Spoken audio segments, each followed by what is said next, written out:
Hi, I'm Dr. Drew and welcome to my YouTube channel. This is a channel not on medicine, but on all the other aspects needed to live our medicine lives. Today, we're going to be talking about the effect of fees on investments. And I think this might be a repeat of the concept of the management expense ratio that we covered in previous videos.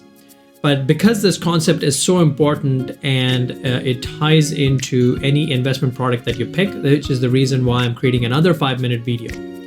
And so let's try to understand what the effect of fees on your investments are. So essentially, you can see a table here that I've summarized. Now, I have calculators that I've used to make this concept understandable to myself before I can educate others. And so I actually took the S&P 500 returns, the actual returns since 1960 to 2020, and I did this example in 2020, and I've essentially tied a certain number. So $100,000 invested, it doesn't matter if it's Canadian or US dollars, 100,000 as a mathematical number was invested in 1960, and then I didn't add a single number or a single dollar into the fund, and I didn't take out a single dollar out of the fund. I just let it ride the course for 60 years, which I think that may be difficult for most average physician investors. But let's say that you had the mental fortitude to do that. So you invested in 1960 at $100,000. You were like, I'm going to ride this journey for 60 years and then look at my bank account 60 years from now. So if there was a fund management expense ratio or any fees associated with that fund, because they are providing a service, so they need to be compensated, so they do that through fees. But if there were no fees associated with it, then that $100,000 would be about $37 million at the end of 60 years. Now, contrast that with if there was a fees ranging from 0.5%, as I've shown here, all the way down to 3%. I mean, at the 3% mark, that same $100,000 becomes $6 million. Still a reasonably large number 60 years later, but it's a far cry from the $37 million, and 81% of essentially the potential returns of this investment have essentially been taken away by fees.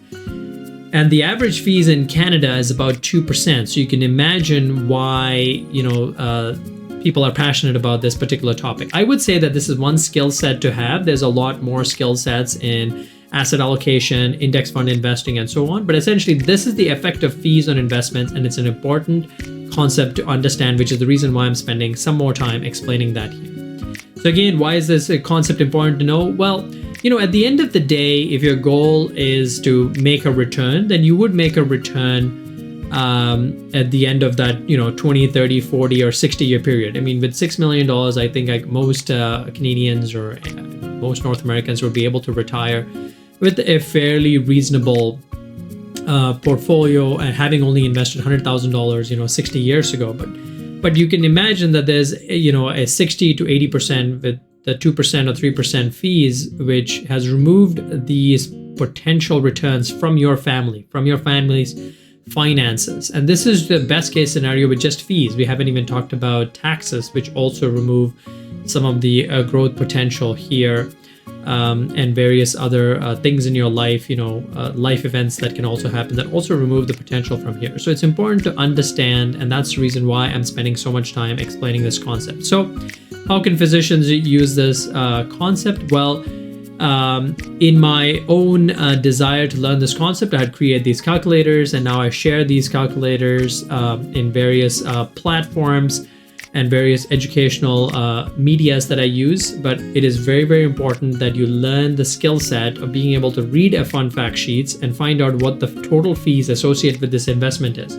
Because then you will have an understanding that if the range is anywhere between 0.5%, which would make a 24% difference in your portfolio 60 years later, all the way down to 3%, which would make an 81% difference in your portfolio, you'll be able to, in your mind, make a judgment of that. Now, obviously, past performance is not an indicator of future performance, but it's, again, this is what is touted to us by our financial advisors. It also helps you have a fair conversation with your financial advisor, being like, what is my money invested into, and what is the fees associated with that investment?